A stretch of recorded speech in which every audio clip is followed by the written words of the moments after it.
It starts with understanding the basics of nature and how nature works, because magic is not something separate from nature, like technology's almost become, in a way. Working with magic is all about understanding the design of nature through your own perspective, because perspective is what creates reality. And it's like we said before, perspective can change the past. And, so when it comes to your magical work, make sure it's coming from the heart and its source is in nature. That's what I'd have to say. Everything you do outside like that, everything builds on the practical experience and knowledge that you build. Everything else outside of that becomes magic because it becomes a part of you, becomes an extension of you. That's where the magic is.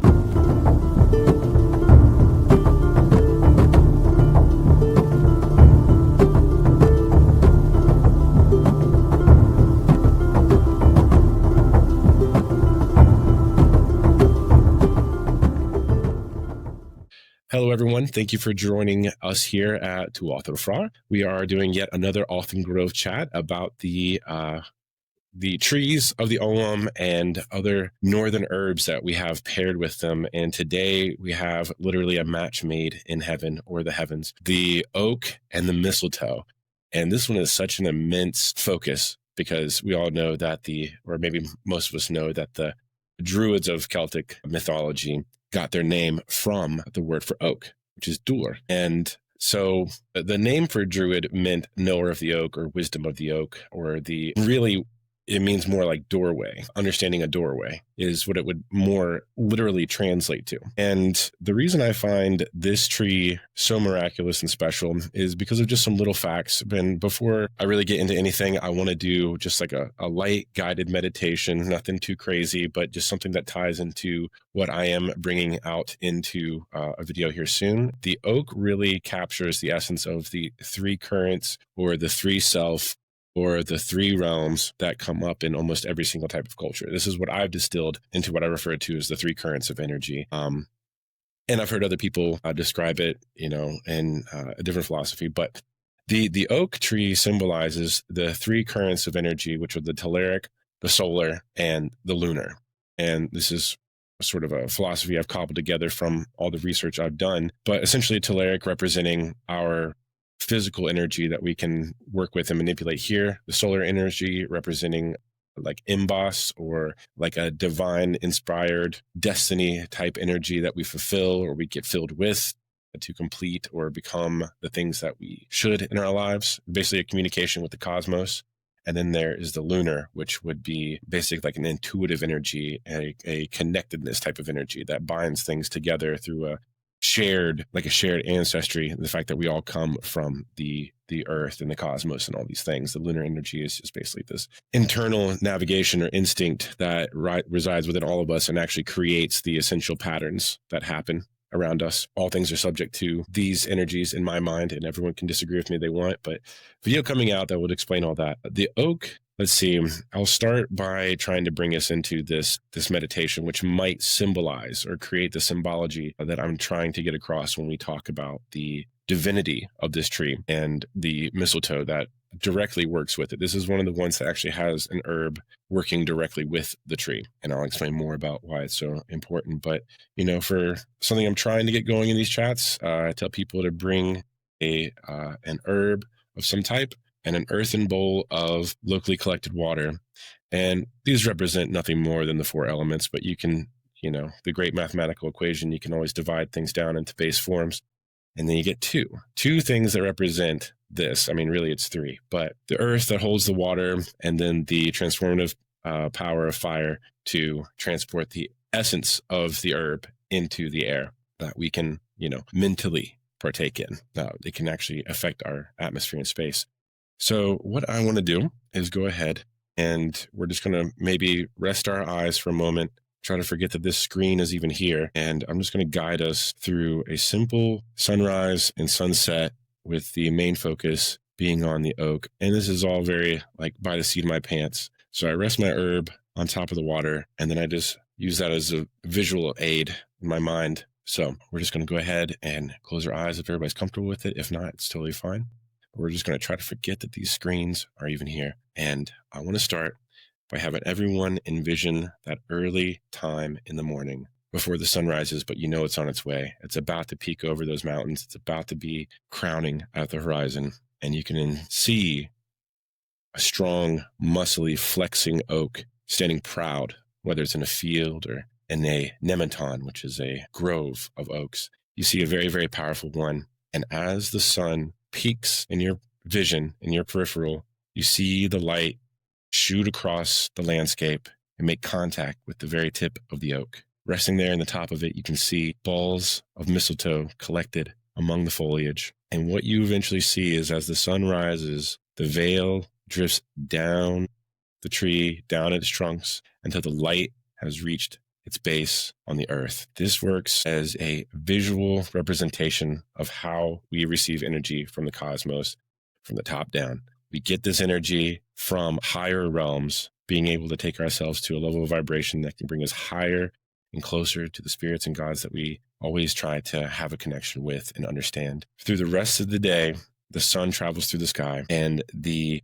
oak is constantly taking in those rays as it passes through the sky, turning that energy that it receives from the sun into usable potential. The oak and every other tree like it use the sun as potential that then gets enacted throughout its day-to-day life. You can imagine all of the acorns that grow, the life that depends on this oak, the oak being the most bountiful tree, the one that supports the most life in every ecosystem. You can see how the solar energy translates into this telluric force and then uses that potential. And then as night comes and the moon rises, you can see the stars and the expanses spreading out above you, opening up, and it's like the branches of the tree are making contact with individual stars in the sky.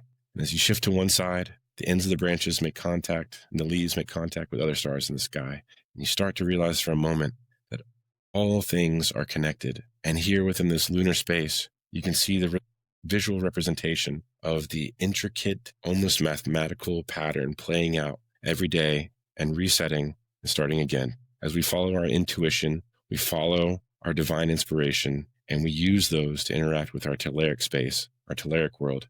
We should embody the strength of the oak, which is to understand we are beings of potential, creation, and we are essential, a part of the world, just as much as the oak. Okay, when you're ready, you can come out of that seat of my pants type of guided meditation that I'm working on, hopefully just to kind of bring the brain to where it needs to be. But yeah, so I'm going to go ahead and get started reading off a little bit about the oak. And if anybody wants to say anything, please feel free to jump in. So starting off, the oak, or the one that we refer to in the Ogham most often, is the Quercus robur. This oak symbolizes strength, endurance, maturity, nobility, and protection, embodying the qualities of a warrior tree that is sturdy, patient, fiercely defensive of those under its care, and it represents established power, duration, and a firm foundation. It's often referred to as the king of the woodland, or in many cases, just like the sacred king. It was referred to as the king. The root systems of the oak, and one of the reasons I find it to be one of the perfect representations of the three currents, is because of its balance. And in the three currents, we have the upper, the middle, and the lower, respectively, like the solar, the telluric, and then the lunar. And that's represented here in the oak because it has root systems that match those that are above it. It has root systems just as deep and complex as the branches that grow above it. Understanding that we rest there at that midpoint, and we have to create these balances of energy in order for us to be that which is represented in the oak. One of the reasons why the Druids may have found it especially unique and special, because if we think about the Proto-Indo-Europeans and the early man coming into existence and then gaining knowledge and understanding from the earth through what it sees, such as how cranes would travel and capture food in the water, you have to imagine that they probably gathered a spiritual understanding of the world, or an interconnectedness. Sorry, the smoke kind of got to me there. So I like to think that the early man adopted spirituality from its observation of nature and how he saw himself in nature, and how there was a divine figure working within it. I do unfortunately have a bit of a cough, so I'm going to try to hopefully not have that be too interruptive. But in a broader Indo-European context, it evokes, or it was often linked to things like truth, faith, and binding oaths. I will get into one of the reasons why. It also worked as a transitional tree. It represented a space between worlds. Like I mentioned, it's got that duality of its roots, and then its a center being where the plane of the telluric and the heavens meet. So that's basically a link to the other world or the sky world, or other world and the sky world. Pardon me while I just clear my throat a bit. Yeah, I've had a pretty serious cough. My family hates it. Yeah. So moving on, the greater description of this is in the Ogham is usually referred to as an English oak, and it's a large perennial reaching up to about 130 feet at its height, at its maximum. And I won't go too much into the details of all the variants of it, but usually they start out pretty smooth and they develop a gray, cracked bark skin over time. And one of the interesting things, as I've said before, like what happens when lightning strikes a tree? Does it cast all that kinetic energy through its root system? Like what exactly happens? And I still haven't come up with a conclusion or researched it too much. But an interesting thing about the oak itself is that it is related intensely with thunder gods of almost all regions that it inhabits. And one thing that makes it such a spectacle is that when it is struck by lightning, it actually explodes from the center. Now, the tree doesn't explode. The bark explodes off of it, completely off of it, like a flame. And seeing something like that as a Proto-Indo-European or an early Celt or a Norse, you would immediately think like, oh, wow, this is such a spectacle of the gods in some capacity. You would think this tree obviously has some like incredible resilience or power or purpose to resist that of Thor casting a lightning bolt down upon it. So that's what happens. And I think a lot of that has to do with the fact that the density of the oak, it doesn't allow it to transfer. And if we're thinking about like a force from the sky world or the overworld or anything like that, being sent down as through a conduit like a tree, if we're thinking about it as like a weird thing with the solar current or anything like that, sending down through the tree as a conduit, it not allowing it to reach the other world, meaning that there's an inverse as well, as in the underworld can't be brought back through this conduit either. So this tree definitely exists as like a stabilizing force between these two, holding them at odds. There's a reason oaks look so strong and muscular and powerful, because they are that sort of like dividing force between the worlds. They exist as this a sort of guy pushing on both walls to keep them from closing in around everybody. They create a lot of balance. And this is one of the reasons why people thought that they were especially sacred in groves, because it would allowed for an actual control of the energy that's happening there, because the oak was offering a spiritual type of protection. Anyways, moving on, I got off on that tangent, but the leaves of the oak are pretty easy to distinguish. And there's usually with the white oak or the English oak, you're going to get like the deep lobed ones, but with like red oaks, that lobing still exists, but it's pointed. And then there's obviously the bur oak and red and black. And yeah, there's so many different variations of oak that you really can't, it's hard to list them all. And I won't do it here. But let's see. So they do develop catkins, which is always fun. The fruit of the oak is considered the acorn. They usually do this in sometime in May. They produce the acorn, and that actually holds a lot of significance in the rituals that would occur around these trees. The acorns were essential elements of that. Let's see. So obviously, as I said earlier, that the oak supports the most life out of any tree in existence. That is more... It's less in the sense that it's like a fruit-bearing tree or anything like that. The thing is that you have to think about all the microbial life, the ability for birds to develop safe havens within it. Being able to grow so high, it actually made it easier for them to avoid being hunted by other animals, other birds, things like that. Just supporting life doesn't necessarily mean offering a type of consumable in some way. Provides much in the sense that it is just this stoic, stalwart figure that stoically exists in a fatherly way for things around it. Moving on, one of the words for the oak is actually it's called ironwood, obviously because it's quite hard and dense and rot resistant, which is why I don't believe the thunder can actually travel through it, or a lot of things can't really travel through it. This was the tree that was used for massive shipbuilding, creating royal furniture, like special furniture that would need to stand the test of time. Used obviously in charcoal for blacksmiths. It was used for bows, spears, oars, boats, and entire houses. This tree was invaluable. It's actually a tree that grows quite quickly. It matures quite slowly, but it'll get up to size pretty quickly. Full maturity usually happens about 70, 80 years on for it to actually start producing acorns. So that is quite the investment. And I want to show you guys a little something I have here. These are, I don't know if I can get them to show up properly. These are, oh, of course it's going to do that. All right. These are white oak little saplings that I transplanted that are actually doing pretty well. We had a blight come in. You can see a couple dots, but I've got a few white oaks. Another one is down here, and you can't really see it, but a little guy here. But you can see this pretty little, I got to fight this thing. You can see this beautiful little white oak right down here. I can't wait to actually get these guys out there growing. I would say of green screens. I'm not even using a green screen. I'm too broke to afford one of those. It would look better if I, all right. So going beyond that, let's see here. It hosts up to, and like this is what I'm talking about with it being one of the most amazing things you can do for nature is just plant oak trees. If you ever hear about like an oak tree planting or something like that, or you get the opportunity to plant one yourself, I really would, because that's probably the greatest thing you could probably do for nature and the energy of yourself and the world around you. But one of the things that oaks does is it hosts up to about 100 different insect species on each tree. It thrives in forests where it provides shelter, so it actually does better when it's actually being utilized by the flora and fauna. Some of the folk names for it in the Celtic were the Dor, Jove's nuts, ironwood. The Anglo-Saxons refer to it as Ak, which is one of the Anglo-Saxon runes. I have it right here. I'll show a little screen presentation of that. That would be the Anglo-Saxon rune representing the oak, or Ak, which is quite similar sounding. And then let's go back here.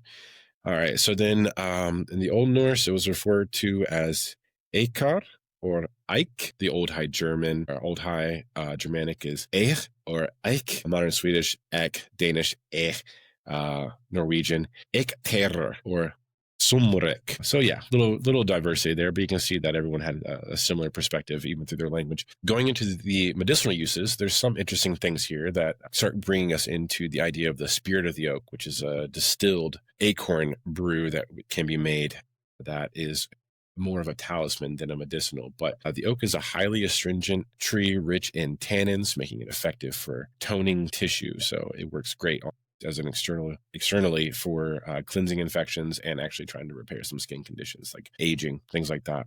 The most powerful varieties are the English oak and the American white oak. A mild Could it be used for leather purposes, the tannin? Yes, it was heavily used for that. Yeah, I mean, that was a big part of it. Getting the tannins out of the acorns, you would have to get, in order to eat the acorns, you have to get the tannins out, and they would use that for working with leather.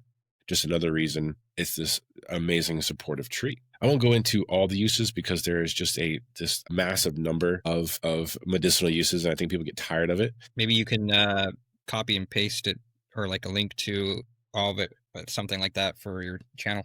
Well, there's a plan to roll out a very large document that contains all the information I go through. I mean, more than I even list here.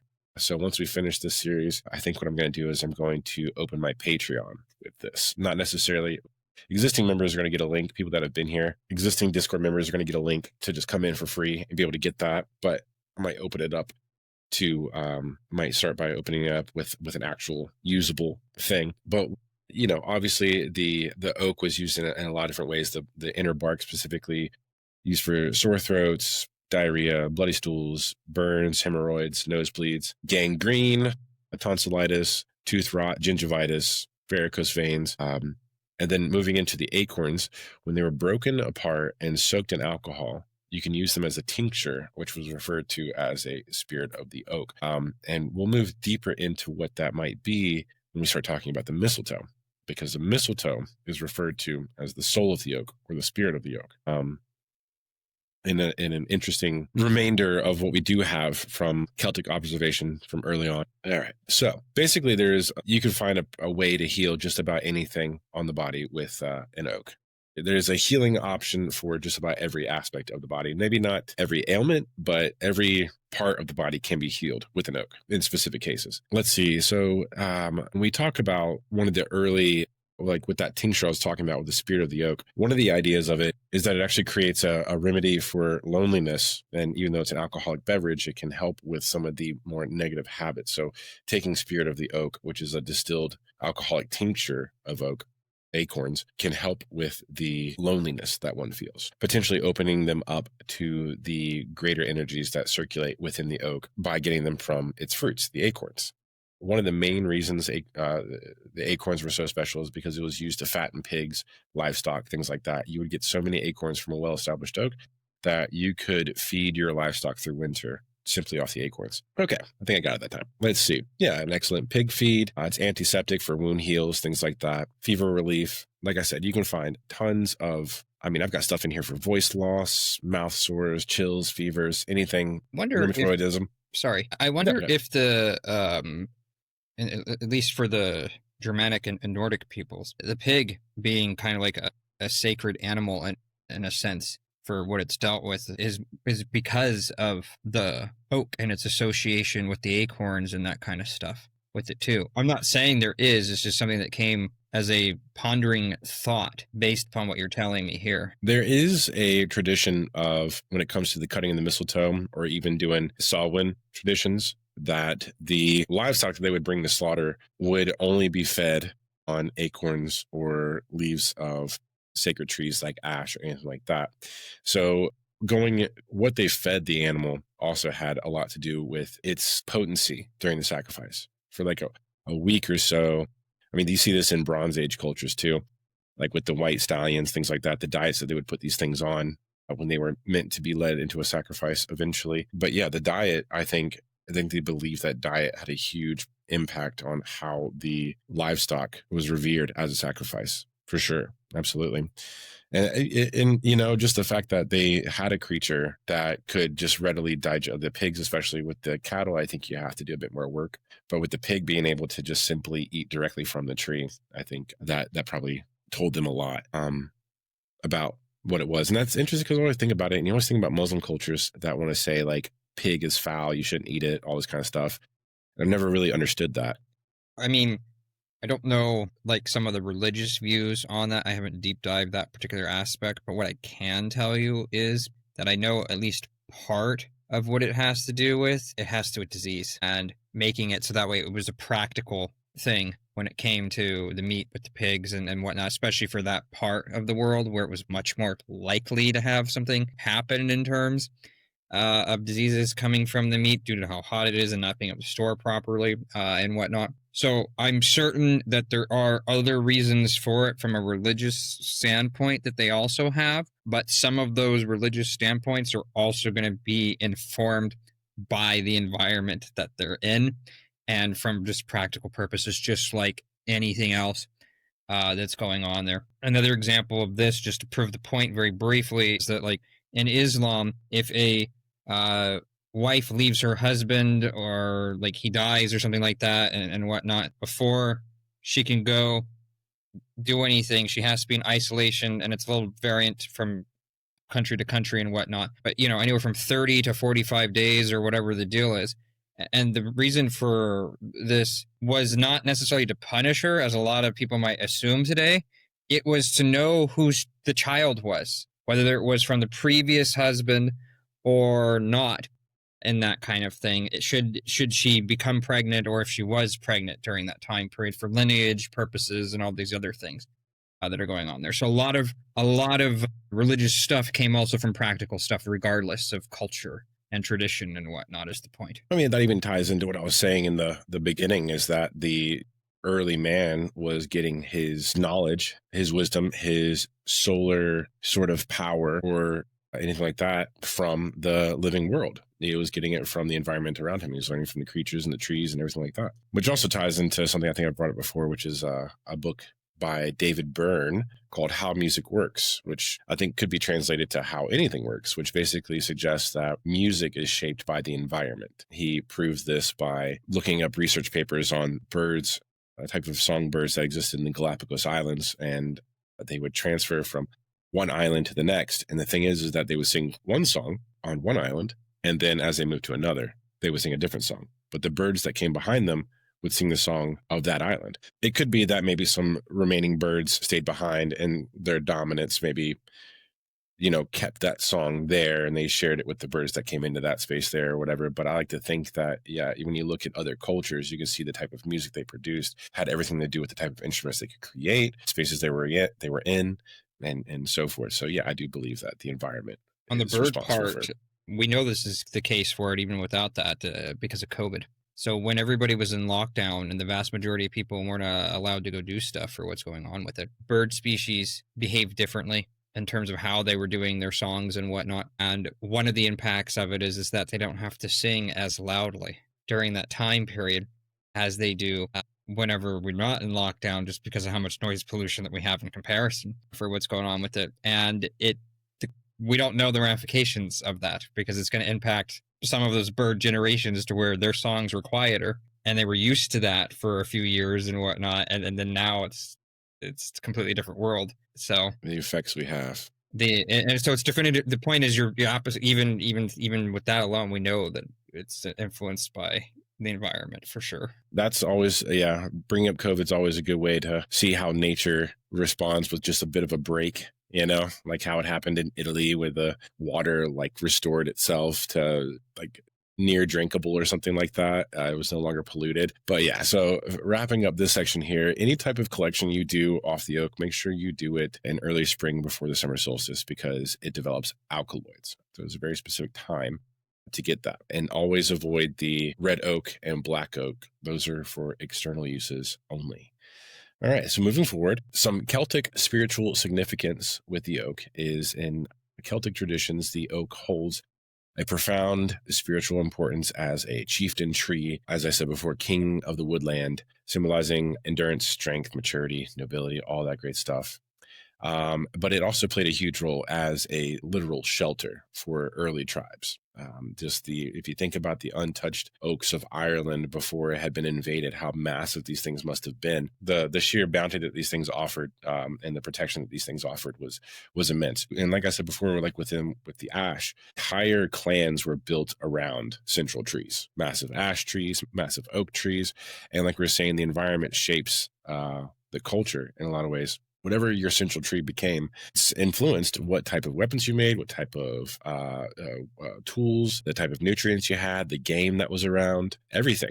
So when we think about, when I talk about the video that I'm coming out with about the three currents and the trees, wells, and standing stones that correlate with them, the trees do work as a conduit for primarily, I would believe, the solar current as they bring things down and bring it into the earth. But anyways, the thing about the oak was that it was considered a wise tree because of its longevity. It's what's in the name itself, understanding as a doorway. That it's literally pronounced door. And when we think about wisdom, higher wisdom, and we think about the band, The Doors, and we think about the book Doors of Perception, we start to understand that this has been a part of human culture for the longest period of time, is that we understand knowledge, magic, all these things. They're simply doorways leading into schools of thought, lifestyles, realities. When we think about the oak as a doorway, and as I mentioned that it works in two directions, pushing in both directions, allowing in two directions, being these kings of the woodland, they were the ones that were sort of giving directive to what happened in that space. If we were to think about it in a super metaphysical way, one of the reasons why it was probably a popular idea to give offerings at trees, when you believe that this tree was something that literally controlled the forces of the other realms, allowing them in and out, and allowing them access, allowing good or bad in your life, depending on your relationship to the world and the tree itself, see cultural development like we were talking about. And that's probably one reason why it was considered appropriate to give these types of offerings. Saying again and speaking about it as offerings, it's usually tied to very specific deities. In the Norse, obviously, Thor, and in the Celtic, we have Tyrannus, meaning the thunderer. It's also related to the Dagda in a way, because he has a harp made from oak. It was called the Dora de Bla, which means oak of two blossoms. So there's obviously a ton of links with the oak in Celtic history. We all knew that going into this. But one of the main things, when we talk about the Proto-Indo-European creation myth, or the early man philosophy of remember when we did that interview with Kragenford? Yeah. Where he told us the story of how their earliest creation or societal king and all that sort of hierarchy.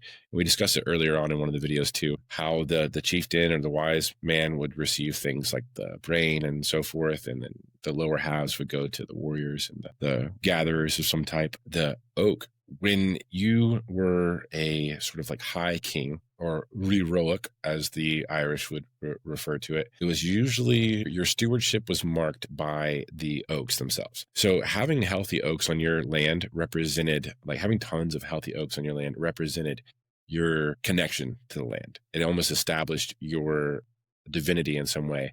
And if the oaks were cut down, or if they fell to a disease, something along those lines, that was also a direct representation of your leadership reflected in the land. So it was important for the kings to keep up appearances, so to speak, by having a concern for these oak trees and revering them the way they did, and maintaining certain pagan practices even after Christianity became a part of Ireland and Scotland and all the other Celtic regions, because it was just so ingrained in their culture and so a part of their culture that it became like just, their reality. They couldn't separate it from who they were.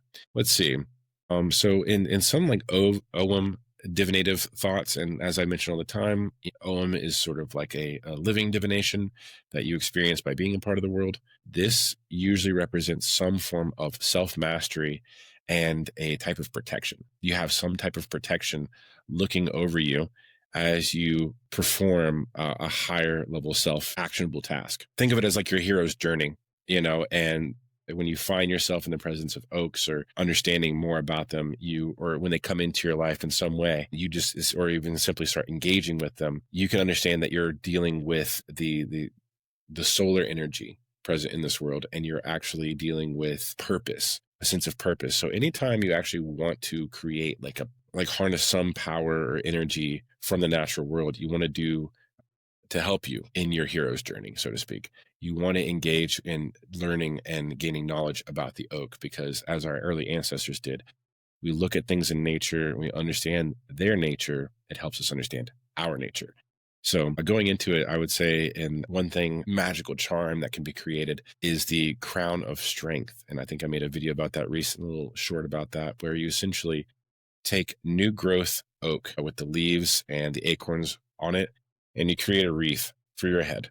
And what you do to christen this is you actually go into a thunderstorm, not a lightning storm. You don't want to be in the middle of one of those, because what you're going to do is you're going to take the oak wreath and you're going to hold it above your head, and you're going to essentially channel your intention and purpose, desire, all these things, what you're looking for, strength within, through that ring into the upper realm. And as you kind of recite this over in your head, gradually creating more and more focus on the desire itself in a meditative form, right? You're sending that through the oak crown into the sky during a thunderstorm. And when you hear the thunder cry the third time on your intentions, you can lay that on your head, and that becomes your talisman, your crown of harnessing nature's essential power and creating a type of communication. And you don't have to wear this for everything, but it's great for ceremonies. It's great to have in your home to cure and dry, and to work as a source of energy that you can draw upon visually, mentally. You can lay it on your altar. You can, when we talk about magic, I said this in the last video with the hawthorn, you're not necessarily trying to do everything about influencing things around you. You're trying to work with the magic that you produce, the energy you produce. Magic, energy, knowledge, they're all the same thing. If you can gather and control and create stability in your own energy, you can then utilize that in magical practices, or just in a magical sense where you get control of your energy. And then that affects your interactions with the world and people and things like that, your destiny, your fate. So it's all about working with your energy, creating things that give you the inspiration, or capture those moments of inspiration so they can exist forever on your wall or beside you, or when you need them. And I don't mean to cut anybody off. If anybody has anything to say, you can definitely chime in. I was going to say with the druid specifically and the oak tree part of it, some variant spellings that there are with it is Droaoi. I'm not exactly sure how that's going to be pronounced or what's going on there, which I find very interesting because if you just like it looks like almost like a C was dropped at some point, so it'd be Drakoi instead, which gives us dragon for what's going on there. And that also makes it so that way the dragon, like if you take its original meaning, it means those who see, those who understand, basically for what's going on there. If you take Dris, Drys, or Driz, for what's going on there in Greek, it actually probably means something a little different for what's going on there as well, which is kind of interesting that it does that. And then if you look at Sanskrit, Dru, DRU, it makes it so that way you have where it means to run, or the one doing the running, which you posted in your Discord a question regarding the symbols of the labyrinth that was going on there. It's directly related to running of the labyrinth notion in terms of the running ritual. There's a ritual that's associated with that. And then, of course, I've already told you about the oldest one that I'm aware of, which is in Sweden, that goes back like 9,000 BC or something like that. That I had posted in Thor's server, I believe, when you had originally brought it up the first time for what's going on there. I'm not saying it's the origins of that, but it's the oldest one I'm personally aware of. It has a lot of feminine symbols with it, and it ultimately represents the going inward into a spiral pattern into yourself and going to the center point and then coming out. It's a pathless path because every individual's labyrinth is different from somebody else or what's going on there. But that's also the whole point of the Minotaur and the labyrinth there with the thread. It's a red thread, and it's given to him by a woman that's there, the princess, and it represents his soul on the way back, and he has to conquer the Minotaur, which represents him, his beastly nature for what's going on. So I was just about to say that for what's going on there. So when you add all of that stuff together, this also goes directly into the druids and what they represent on that level as well. Sorry, I was looking through my notes is what I'm doing on it for another topic for what it was that I knew was going to be directly related to this.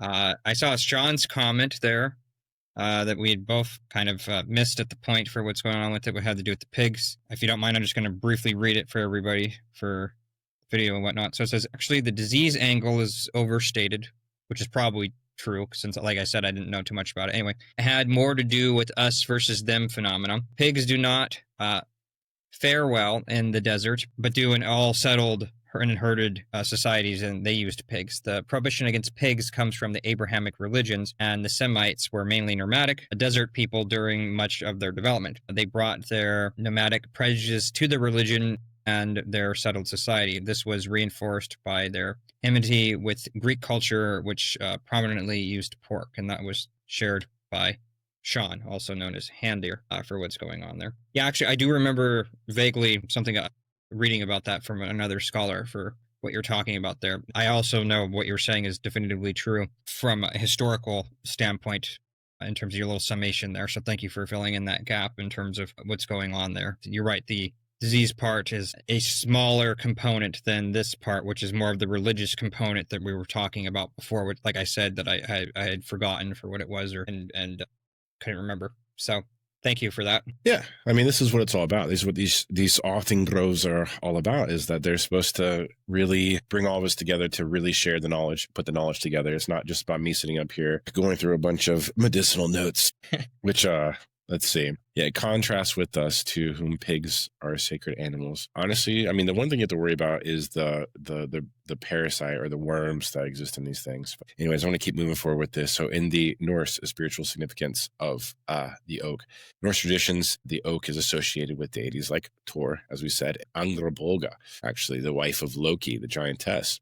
She was known as the Hag of the Iron Wood, and it's also related to Odin, but usually in this context where we're seeing Thor's oak and Odin's ash tree. So what we're seeing, obviously, it had a rot resistant quality, had amazing durability, all that sort of stuff, and was seen as a lightning rod, which is interesting that it pairs with the hawthorn in a way, because the Thor was related to the hawthorn as well, or is like one of the creators of the hawthorn. And in the Celtic culture, it's believed that when you have an ash, a hawthorn, and an oak growing near each other or among each other, you find yourself in one of the most spiritually or energetically charged places that you can really be within. And I'm just missing the oak on my property, or the ash on my property. I got everything else growing around. But in some Siberian tribes, the oak was actually referred to as the world tree. It was not the ash in the Siberians, and it was planted by the fates, and it was felled in order to create the world. So the creation of the world in the Siberian tribes saw the oak as the Ymir or Ymir, and was that which created the plane of existence here. Let's see, it's Similar to one of the the Anglo-Saxons' Irminsul. What's that? The Irminsul being the world tree, the world pillar for the Saxons specifically and whatnot. Usually referred to the rest of the Germanic tribes as the donor's oak. So there you go for that connection there with it. I'm not up to date on my Anglo-Saxon, unfortunately. It's very, very briefly for what it is, donor's oak, thunder's oak for what's going on there. In Kabbalah, there's an image that's known as the thunderstruck tree for what's going on there as well. And of course, that gets into the notion of, the 9 realms for the Nordic peoples and whatnot, and just a world tree for other groups of people in terms of how it would have been looked at through the Germanic lens rather than through the Kabbalistic lens for what's going on there. But it's just interesting to note that there's even a parallel there as well. I'm not entirely certain, but I do believe, this might be off topic from what you were just saying, but I do believe in many cases, oak was used to develop the tools or handles or certain weapons of the gods. We know that Odin's spear was made from the ash, which ties into the Proto-Indo-European, which we talked about that in the ash video. Like the Proto-Indo-European word for ash tree and spear were the exact same, Oz. But again, it's all across the Germanic speaking world. In the Slavic, they had Perun, and in the Lithuanian, they had the Perkunas, who I don't know quite as much about. But it's clear that the oak tree and its affinity with lightning and the magic and the thunder and the magic that would be practiced there within in those cultures, oak and lightning and the power of storms was interconnected triad in a certain way. But let's see. Also, when it came to performing certain rituals or gatherings, it was very, very similar to the Celtic with the Druids. They also found themselves in oak groves and found them to be the most secure, stable places to hold their early ritual practices, celebrations like certain fertility festivals, going in and praising gods like Freyr and all that sort of stuff. That was done usually in an oak grove as well. So that's where you can see that these two sister cultures just had something from the past linking them together. Going into the more magical uses in the Celtic, the oak is integral, especially within the Ogham, and practices with the Druids that were mostly observed by the, like Pliny the Elder, actually, was one that brought a lot of this into it. But there's one particular substance from the oak that was considered to be significant. It was the oak ink. You can make ink from the bark of the oaks or with the tannins, things like that, or actually you get it from the galls, and it would be used to sign like oath contracts. You would and this is the same for Norse and Celtic. When you were signing contracts or any type of ledger that was meant to be done in the face of the gods, you would use the ink from an oak. Actually, it was just I guess simply because of what we decided to say, or what I decided to say, was that it merged the two realms together, or all 3 of the realms together. But oak ink was used for highly significant situations. Let's see. The acorns, as I mentioned before, were used in a lot of fertility rituals. And in a lot of cases, these were just simply blessed. They were used fattening the pigs, like we talked about, things like that. Just the acorn itself was a collected and harbored thing, because during certain festivals, they would go into other people's fields and they would spread all the acorns they collected in this show of equilibrium between communities or people within the community, giving, blessing to a farm, giving their pigs. It's like being able to give. It's like Gabo without really having to produce something yourself. You can take a big bucket of acorns that your kids collected all year, give it to your neighbor, and they've got, just feed for the animals, things like that. So also an equal armed cross of oak tied with red thread act as a good luck charm hung in homes. So essentially you would just get that sun wheel right there. There's the red thread we were talking about with the labyrinth connection earlier too. Yeah, in the intersection as well. And, when you were talking about that as well, how labyrinths are always sort of a sort of feminine representation.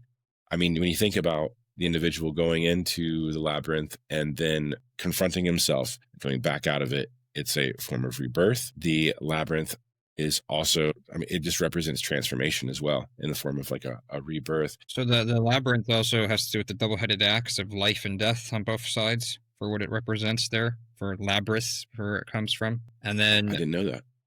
Labia as well, the labia of the folds for the vaginal is the same thing for what it is. So that the rebirth part that you're talking about in terms of the origins of the word and all that, I have an entire extra episode that I did at one point that goes into all of the details of this and whatnot on my podcast. But yeah, anyway, I don't want to do that too much. Your point, you're directly on point is all I'm trying to say. Yeah, so it's that, it is the red thread. I mean, and you see that everywhere too. Red thread is a connective symbol, right? It's the menstrual blood in a lot of cultures for what it is and all the things that are associated with that, which I'm not going to get into here. It's a huge tangent for what's going on there. But it's also bloodline related stuff too. Well, there's a similar thing that happened with the hawthorn. When you would find a hawthorn growing beside a well, that was considered like a divine space. And when I talk about my later video, that is where lunar energy can kind of come from in a way. Nighttime beside a well usually is a place to gather lunar energy from. But the thing is that what would happen is that they would soak the water or soak rags that had the oak ink written on them. They would dip them in the wells, and then they would tie them on the hawthorns, usually a red thread of some type. And they would tie them on the hawthorns to send messages into the other world. Now, the hawthorn is like directly linked to that under realm. I don't know if you watched the video before, but the oak has the ability to sort of transcend both, but sort of suppress the evil of the lower realm and allow the solar or the sky world, the upper realm. I don't know if our ancestors would have viewed it as evil, but definitely chaos and whatnot, for sure. Well, yeah, maybe I'm just throwing a blanket over it, but it's a chaotic force, or simply something that could be done having negative effects for sure.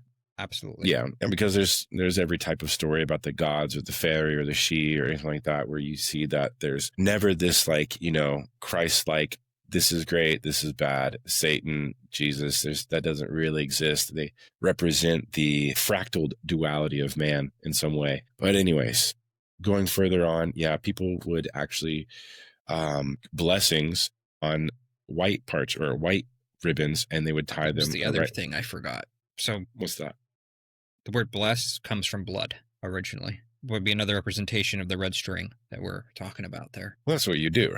You'd create a sacrifice, and you would use the blood to sanctify either a space, person, try to receive a blessing from the god to heal someone. I do want to mention one of the practices when it comes to, or I want to save it for the mistletoe kind of, but typically when you found two oaks growing almost like mirrors to each other in the Celtic culture, that would be the place that they would conduct their ritual during Samhain, which is where they would take two heifers that they would guide through these oaks. There's a couple people online that have a greater description of this process here. But it was a sacrifice to appease those that were on the other side of the veil. They believed crossing through these oaks was like bringing that type of, or you were transitioning the life over into the other realm to appease the spirits during that thinning of the veil time, because they would be sacrificed on the other end of these oaks. Another representation of these being transitionary trees. Why rituals were conducted there, because either you need to work within the lower realm or the higher realm. You could do that here in the presence of the oaks and the energy work that they provided. That transitional thing also has to do with the it's a modern concept in terms of this term, but you could still see it play out in the original stories and whatnot, like the oak king and the holly king notion for what's going on there with it. So in terms of like the Nordic tradition, the most obvious one would be Balder and Hoder and whatnot. But in terms of like more of the other ones that are going on there, you got like Lug and Balor, you've got Gawain and the Green Knight from the Arthurian tradition. Anyway, you get the point. There's the same stuff playing out for what it is, and it's in all the different cultures that we're talking about here. You're muted. I will say the oak and holly king situation is like kind of disputed in the Celtic pagan side of things. Sure, I'm just saying that there are archetypes that do exist. That's all.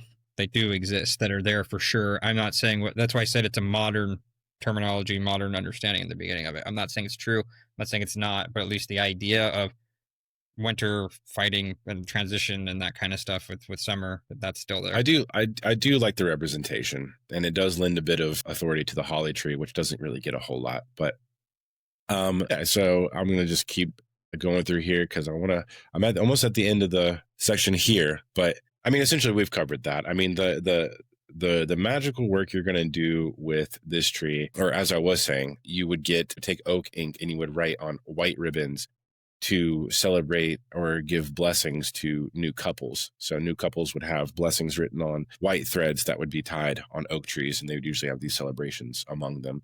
And that was something I think that was pretty consistent across both the Norse and Celtic. And, you can see that in a lot of things where we hang streamers from trees.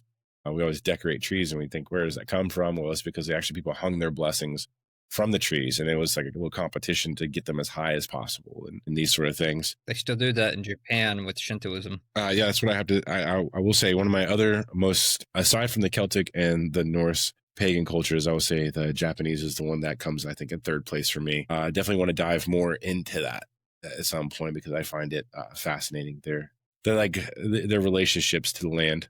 I don't know enough about it to comment on it here, but let's see. These would be primary sources for that you would want to get. The Kojiki for Japan. That's nice. And then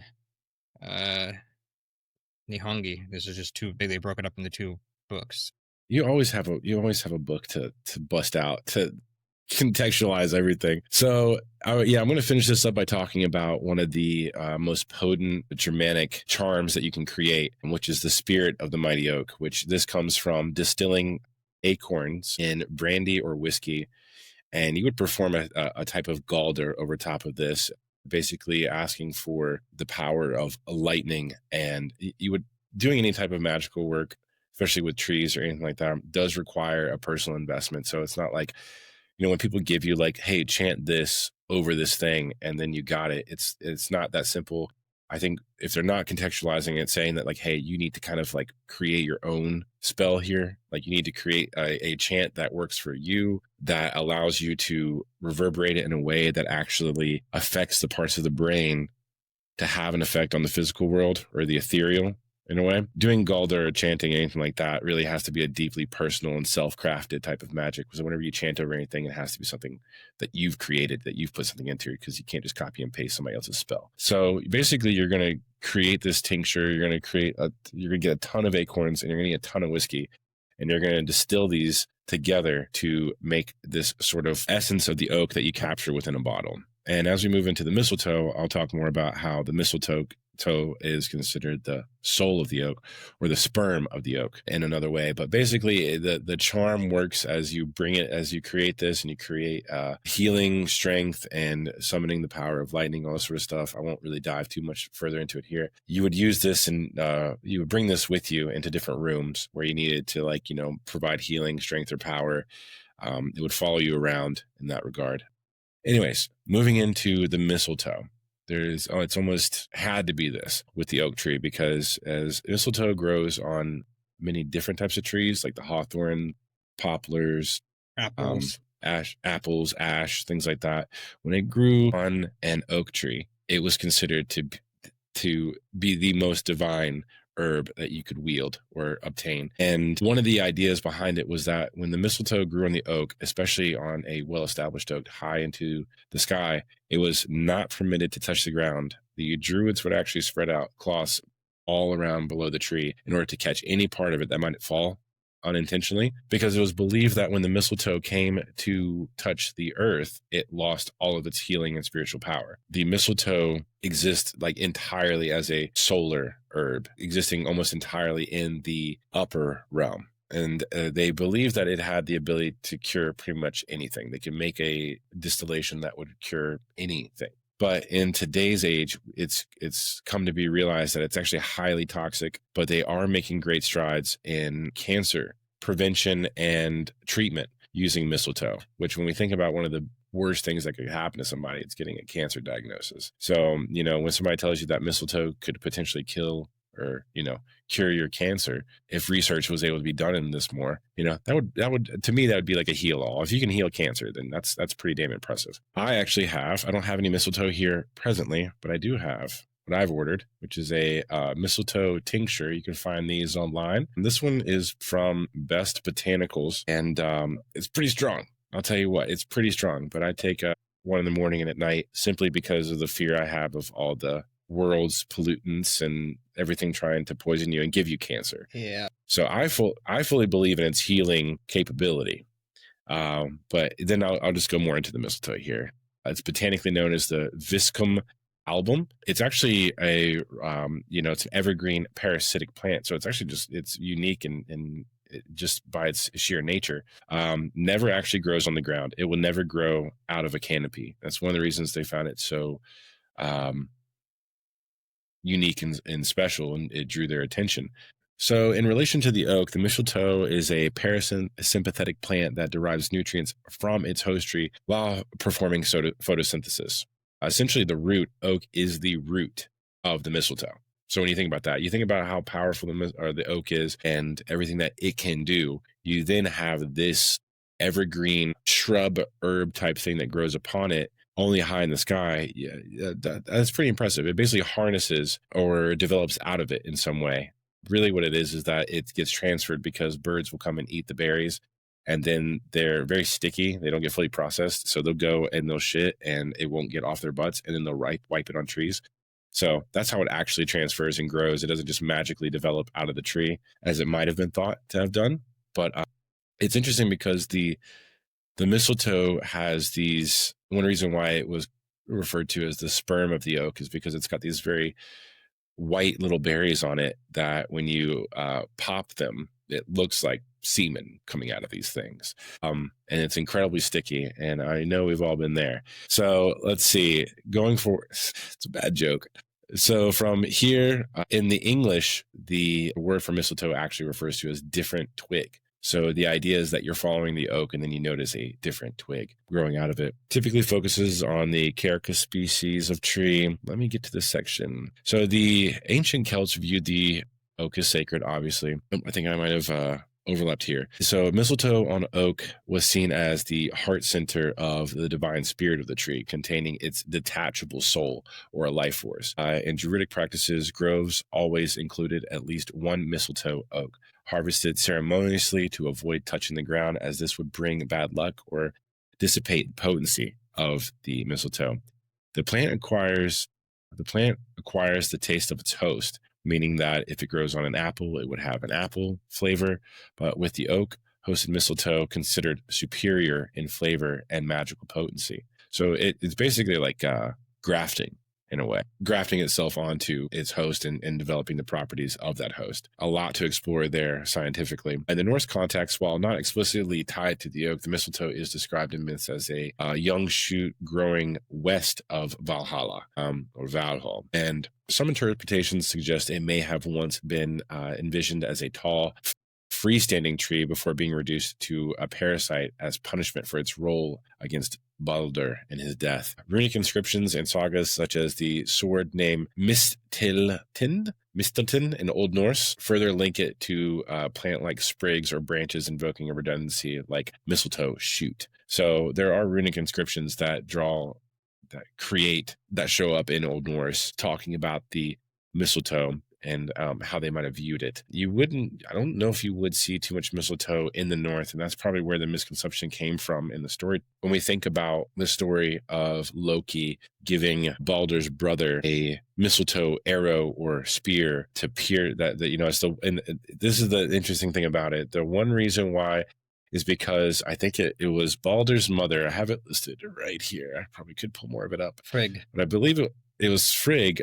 That's who was saying it, was saying that nothing that grows upon the earth can harm Balder. And here's the thing, the mistletoe never grew upon the earth. It grew high in the upper realm among the oaks. It was considered not to be of this realm, and that's why it had the potential to harm Balder. So Interestingly looking at enough, mistletoe, Loki learned that from her by him transforming himself into a woman and then going into the vulva's space, basically. That was there with it. But Frigg is also known to be all-seeing and all-wise on things and rarely speaks what she knows. So for her to do so kind of implies that well, first off, she knew it was Loki. That was not even a question for what was going on there. And so this gives huge implications. Like, if she knows this, then this is inevitably going to happen. Then why? Obviously, it's not the point of today's discussion, but like, it's very interesting. no, but it is. But it is. I mean, it leads this credence through mythology to the mistletoe. And I mean, that's the thing. I mean, what happened is that the mistletoe, Frigg then proclaimed the mistletoe to be a healing plant afterwards because she wanted to transform its effects after it had killed Balder. It actually, with Balder, as he resurrects, the mistletoe changes as well and becomes a healing It's plant. interesting And that leads enough to know you brought up I'm sorry. Go ahead. I didn't let you finish. Please, go ahead. That since we were on the topic of like this feminine aspect with like Loki going into the feminine space there and whatnot, I have no idea if this theory has any validity to it whatsoever. I've only read it in one source, and I need to see what he is talking about to go further with it. But they claim instead of it actually representing semen, that it represents the vaginal seminal fluids for what it is there on that side of it.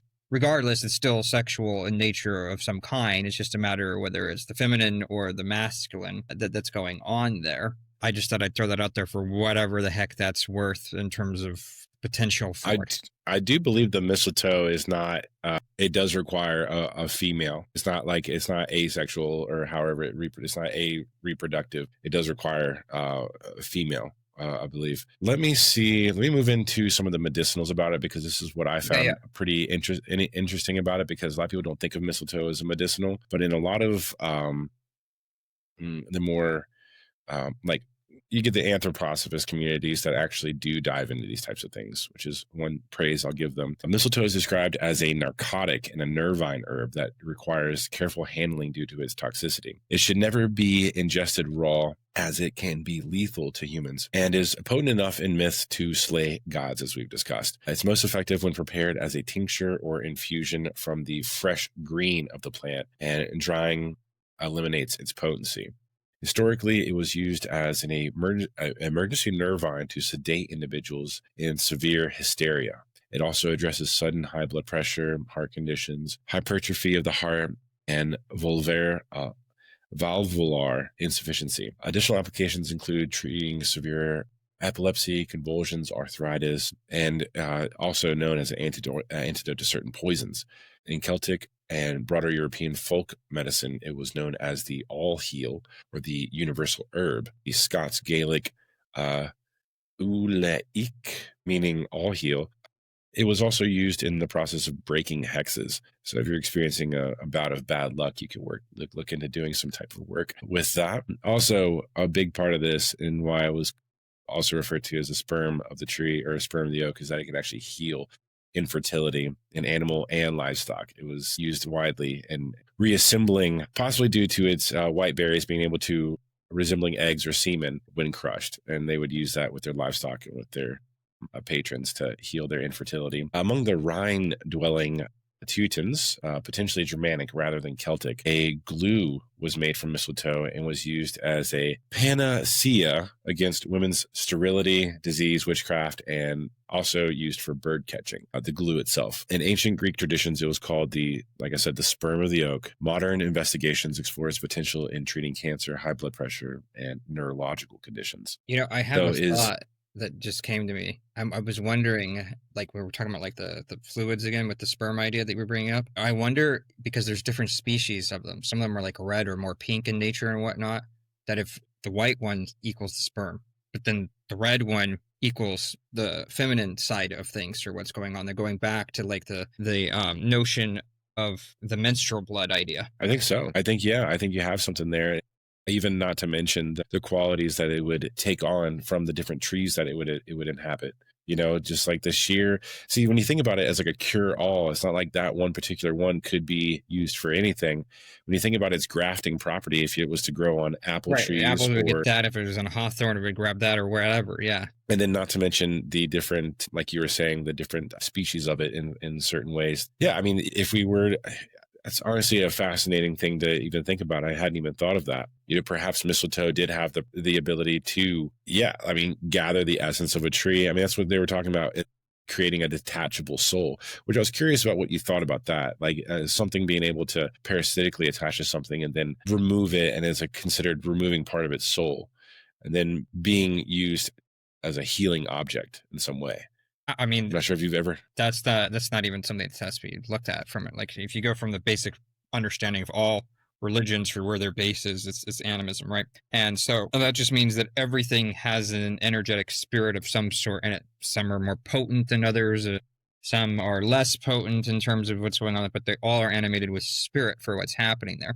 And so if you replace the notion of soul with spirit instead for what's going on there, then you get the idea of they're grafting themselves onto it, kind of being like a parasitic in some way, and they're taking some part of that spirit and now they've ingested it into themselves and making that happen for what's going on there. And then of course if you take it on, then of course you're doing that. And then even if I just take like the pine needles from a pine needle tree as an example to make pine needle tea, right, what I was drinking earlier, you're doing the same thing. And we know that you get that for what's happening with it. I don't have to get vitamin D by going outside. I get the vitamin D directly from the pine needles itself instead. I mean, just to show it from a scientific perspective even. So absolutely. Did you collect those pine needles too? Did you go grab them? Yeah. Nice. Fuck yeah, dude. Have you looked into making the pine needle soda? You don't ingest sugar, do you? I mean, obviously I do in terms of natural sugars and whatnot, but like I'm not going out of my way to go and get that. And I don't drink soda because it's not because of sugar related stuff in terms of like what we consider mainly it's the carbonation. I can't stand the carbonation. I can't. It's terrible. Yeah, doesn't happen in my house. I mean, I've either. never even had soda in my life for what's going on there. The bubbling was because from a sparkling apple cider when I was a kid, and I tried. I was like, I never want to try this. I never want anything to do with this ever again. When I tried it, and I have tried it periodically. Meaning the apple cider, because sometimes it goes with it, and I still hate it. And I'm just like, you know what? It's not just a kid thing. I'm still hating it as an adult, so it's time to move on. Well, I remember you telling me one story about drinking a green tea and being cracked out or something like that. But, that was black tea. That was black tea. Yeah, for the caffeine. There we go.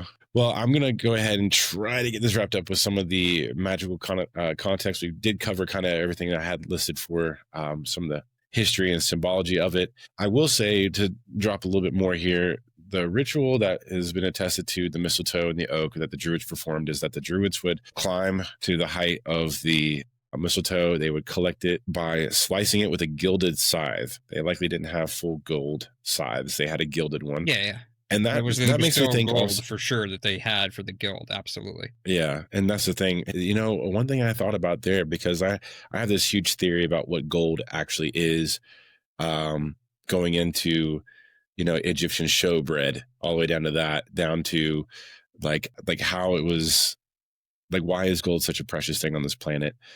It does have something to do with interacting with the divine. I won't go fully into it. The conspiracy. It's a different discussion. Yeah. But there was a reason why it needed to be cut by gold, and it's so that, because if you cut it with anything else, it would remove the essence within there. But gold has the ability to keep the spiritual resonance within it when it's severed. Well, it doesn't destroy it. You have Idun and her golden apples. You got the golden fleece. You've got all this. Like there's always something with it, right? So yeah. Well, let's see. Going into some of the more magical aspects of it, mistletoe was harvested at midwinter or midsummer solstices. Like I said, with the golden sickles, it was often distributed in homes to ward off evil and ensuring prosperity. Often, like I said, it would prevent hexes, and it would be useful in fertility rituals as well. Some of this is just repeated. Essentially, the magical element if I want to try to impart that to anybody here, when you think about the mistletoe specifically growing on the oak, and we just talked about all of its possible varieties that could be cure all or be part of the cure all that's existing within this, you want to understand that the mistletoe exists as an herb that sort of like transcends reality in some way. That's how it was viewed by our ancestors. This was something that grew in the heavens itself. The fact that we have these tales that consider it a cure-all and something that can also kill so indiscriminately against one of the most respected gods of the Norse pantheon, it's got this duality to it, right? I think when you're trying to work with something like mistletoe, you're doing rituals with it, bringing it to an altar, trying to just simply learn the nature of it so that you can learn something about yourself. What you're experiencing here is this sort of duality. And as I mentioned, the solar is like potential in a way, and this growing at the top of the oak, this is something that represents like potential, right? The ability to cure all things existing solely in the solar realm or the upper world. When it comes to what I would do with this, I would make talismans or wreaths or something out of the mistletoe, similar to how we do now, the carryover from our ancestors where we hang it and we would kiss beneath it, things like that. That right there is a microcosm of what it used to be. It had those properties of warding off hexes, fertility, all that sort of stuff. And you see that there with the mistletoe hanging and people kissing beneath it. It represents the honestly hanging high, not touching the ground, existing in the solar realm, people kissing beneath it, leading to fertility, creation, potential. The work that you do with this when it comes to like magical crafting or anything like that, I think it's important to make sure that when you're doing this type of work, you're avoiding doing it in periods of negativity, because as it happened in the Norse mythology, these things can kind of have like ill return in a way. So yeah, I mean, it was a bit vague there, but when I refer to doing like magical works or anything like that, I usually mean when you're doing like herb craft or when you're creating charms out of these types of things. You want to do this in a space where your intentions are pure and you're not dealing with the toxicity of your life in some way. Yeah, but other than that, I think I will go ahead and drop it right about here. I definitely didn't get to do. Yeah, go ahead. I have a question, actually. Yeah. How many, remind me, I can't remember off the top of my head, how many trees are there that are sacred to the Druids? So, well, I mean, there's 20 in the Ogham, and then there are, I think it's 9, there are 9 trees that they find that are listed in, I believe, the Book of Ballymote that I'd have to pull up. Let's see. I know yew is one of them, oak's one of them, ash is one of them, hawthorn's one of them. Well, the reason why I was asking was it would be interesting to compare what trees were considered sacred or in the Ogham, and then maybe even just the most sacred, let's say, to that of the mistletoe, and which one it prefers as a host tree. I actually have the list here. It's birch, rowan, ash, alder, willow, hawthorn, oak, hazel, and yew. Those are the ones. There was I think it was Fionn. It was Jasper was here to tell me, but it was Fionn who had left and lived in the wilderness, and he proclaimed these trees with kennings and their beauty and potential and all these sort of things. And I believe the hazel or the mistletoe will grow, maybe not on the yew. I don't think it'll grow on the yew. It'll grow on pretty much all of these. That might be why it's considered like the all healing, because it goes to all of them, so to speak. That was where my thought process was going for why I was asking that question. Let me see if it grows on the yew. Actually, so it seems like, yeah, it's not likely to grow on the birch, the rowan. But yeah, it looks like it simply wants to grow on the oak, apple, and the willow. Those are its primary. Yeah, I get that it has primaries, which is, it's not whether it has preferred and that's where it wants to go, but like if it could, so to speak. I think it would. I think it absolutely could. Yeah, this is definitely like a field that I'm just going to dive into immensely, because I hadn't even thought of that concept at all. So yeah, I think I'll just be filling people in with some of that, some of my own herbology. And this is what I'm talking about here. When you do work with this stuff, this is the magic, right? You guys are watching it happen right now. Nathaniel and I worked together. This is like, these are two magicians talking together, going over things. And now I have this whole thing that I get to practice, understanding these, because just like understanding, like if you can understand the symbolic like the symbolic representation of nature, because that's the thing. How often is it that we see symbols of ourselves in nature, right? Understanding yourself means you understand nature. Understanding nature means you understand yourself. But being able to see these symbolic representations will probably aid in that magical work that can be done with the mistletoe and seeing it grow on other trees. See, now I'm just going to go through, I'm going to see if anybody else has ever done these types of things, and then potentially start doing it myself if I can make it happen. But this is also where you get kind of into the realm of like tampering with the God's work. So maybe I should be careful. It's like I was just saying, make sure you're doing It's it. one thing just to observe and ask questions rather than doing something with it. So like just seeing if it's true or not doesn't seem, that's not tampering. That's just observing, right? So yeah. So to sum it all up, the oak exists as this sort of embodiment of what I call the three currents of energy, and it's sort of like there's the solar, upper, telluric, middle, lunar, lower, and it represents all these, and it creates this balance between these two. And then the mistletoe that grows on the oak, apparently now we've come to this theory that it does have the ability to be a cure-all if we're able to test and see how it can actually grow on other plants and take on the properties of other things. Yeah, I mean, maybe like the takeaway from this is that you want to have the ability to create harmony, and that doesn't necessarily mean by becoming something like a stable oak itself. You want to be something that can spread and adapt and change with a support system in some way. Anyways, that's about it. That's everything I've got here. I just wanted to thank you again for this. It's on an oak, and it says mind on it. So yeah, I really appreciate the gift.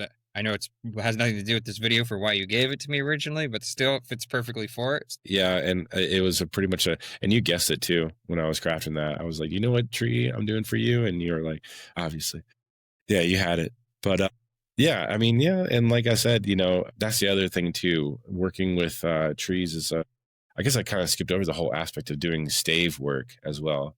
This is a northern magic channel, right? It's just my idea of magic is a bit more practical than others, so doing stave work, selecting the right type of tree, because you want to do it. Thor said this on his channel, that when you do any type of crafting in some way or creating things for an altar, understanding the nature of what you're working with has a lot to do with how it relates to the god or the energy that you're working with as well. So working with something like an oak would typically mean, well, for you, Nathaniel, I chose it because, as we know, it's the doorway. It represents knowledge. It represents like a higher knowledge, and I think that encompasses you specifically. And your strength. And the reason I wrote the mind on that in the Ogham in Old Irish is because I think what your greatest strength is your capacity to think, and that is your access to knowledge. Because people can get knowledge as a warrior, they can get knowledge as a baker. I mean, it's what you use and what you exist within. So strength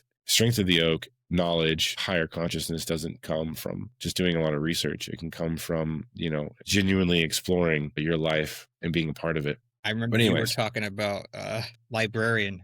That should be the archetype. Well, I remember you were given like the tarot of hermit, and the idea behind that is like what it's supposed to represent. It actually comes from like a druid representation, like a modern druid representation, which I thought was what I got from it, because it's somebody who chooses to, and this ties into like Nietzsche's like Übermensch, somebody that returns to nature to find like unimpeded knowledge that's clear and truthful. Comes from Hermes. Mm-hmm. And Hermes Trismegistus, which is another name for Thoth, and this is the god of wisdom and magic and all of that. Thoth is basically the equivalent of Odin in the Egyptian pantheon. So, it's the same archetype that's being played out there. But yeah, we also have to do the. I mean, each culture has its own flavor to it. Of course, that's not what I'm. But like just the general core theme. No, I get it. Yeah, absolutely. I think I'm hitting a wall. I'm getting tired. All right, brother. Let's finish up, but I'm sorry.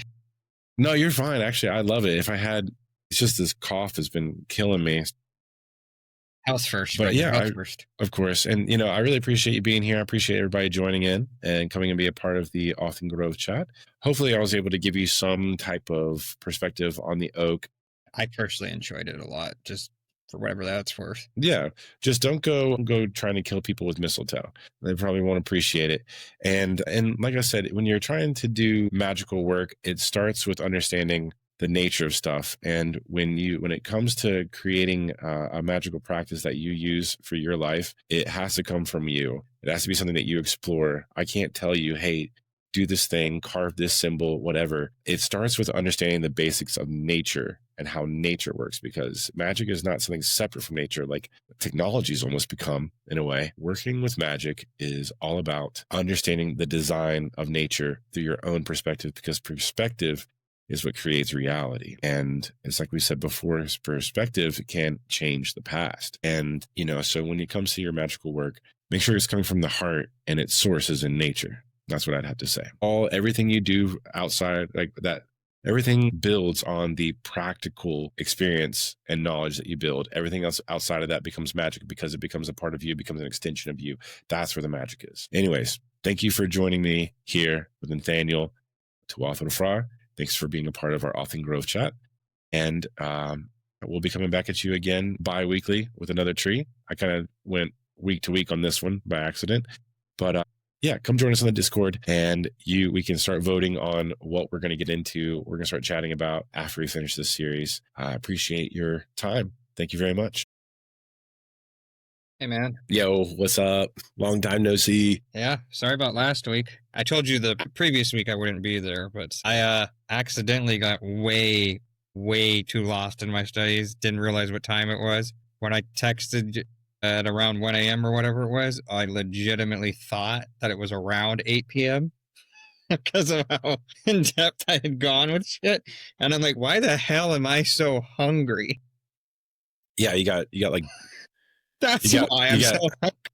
You got book drunk, dude. You got drunk on your literature. Yeah, man. It was I'm not gonna go to it too much now because this is not the topic for today, obviously, and whatnot, but let's just say I made potential connection to where I can prove direct link, not indirect, direct link through literary sources, through genetics, and through archaeological stuff that would make it so that way it would prove that people came from Troy over to Sweden and Gotland specifically for what's going on there. So Snorri's claim for that would be not only true, and it would also be true for the euhemerized part. I found a couple of kings whose name might be Odin from that same time period, and what I mean, it would be different in terms of how we would spell it, but for what it would be in that language, for what it is in the equivalent meaning. So this is for the specifically that I'm talking about here, and maybe even potentially the Hittites, which would be part of Anatolia. So I'm not going to get into all the details of that right now, obviously, but like it was like, holy shit, because I just kept going down a rabbit hole and finding more and more potential leads for what it is. None of its individual pieces have been confirmed, but not the totality of it to say that yes or no. So, that's actually really funny because I found in some of the literature that I have, I found one reference to where they say that Odin was actually a powerful chieftain that came from Troy. I've heard that one time in all my research, and I've always held on to that idea. I've always held on to that idea that it might, like, if that was true, then he did. The rest of the history maybe was like, and I don't mean to say this in a too bad of a way, but it was all a projection through the Bronze Age, or out of the Bronze Age. The ideas of Wodan coming in as this deity figure, because he was actually probably a massive chieftain. But then it's like, well, if he was so important, why didn't we hear about him? It's like, we are hearing about him. It's just that, it's like all these other claims that come from similar individuals. Well, if you add in the fact very briefly here that you make it so we know Bragi as an example, like there was an actual person that was named after him as well, the god for what's going on there, and then that doesn't detract from any of the Odin archetype, if you will, and like symbolism for what's going on there. It's like the pharaoh, right? The pharaoh in Egypt was supposed to be the representation of like the god that they took on during that time period and whatnot. So it would depend upon their name, like Akhenaten, right, is for the Aten, and his god for what was going on there, right? So it's the same thing for what's going on there, and they're supposed to be the living embodiment of that particular deity that's going on with it. I don't see why it can't be both in this instance as well for that. So you have a god that exists that's Odin, but then you also have a chieftain that exists that's Odin, or petty king, or whatever term you want to put on it.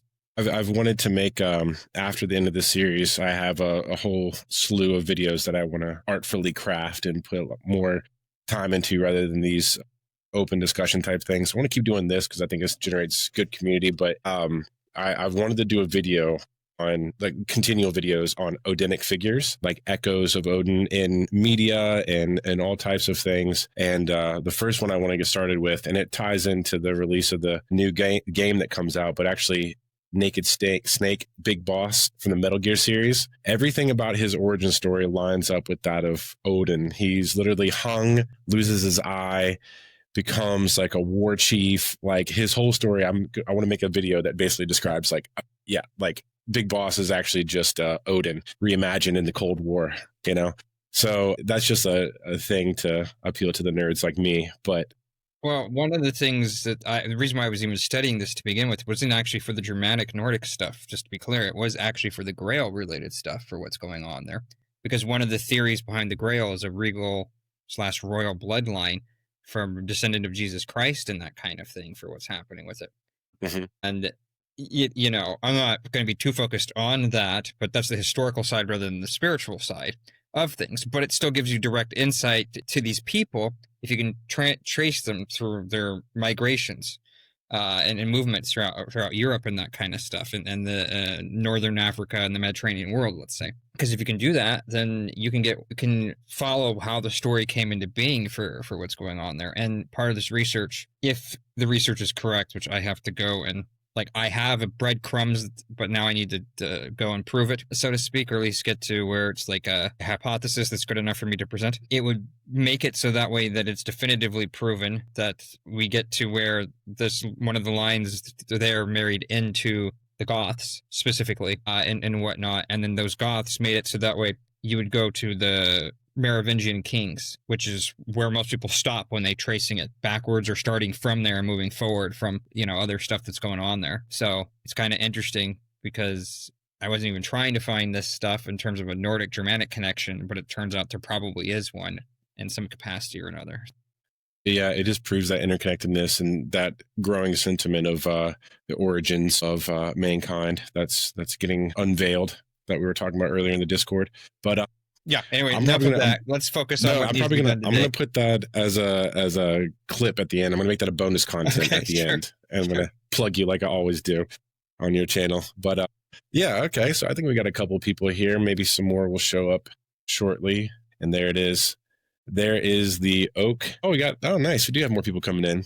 Yeah, we have oak. The oak ogham that I made for Nathaniel, which is is the word for mind, and I forget exactly what it was, how it was spelt in the Irish. Yeah, that was the drawing I did. Yeah, Intin, they pronounce it so weird, but yeah, it is the one for mind. Yeah, and you know, just as an added thing, if anyone is interested in having a personalized ogham carved, send me a message on Discord. I'd be glad to make one for your home and give some instruction on how to use it in a magical purpose. Most people like Nathaniel know exactly what to do with it. But anyways, so moving on, I'm going to go ahead and go into an introduction. And if anybody has any questions, please just write them in the chat or chime in when you have something to say. Most of you guys know the drill, but I'm just going to go ahead and get started and just say,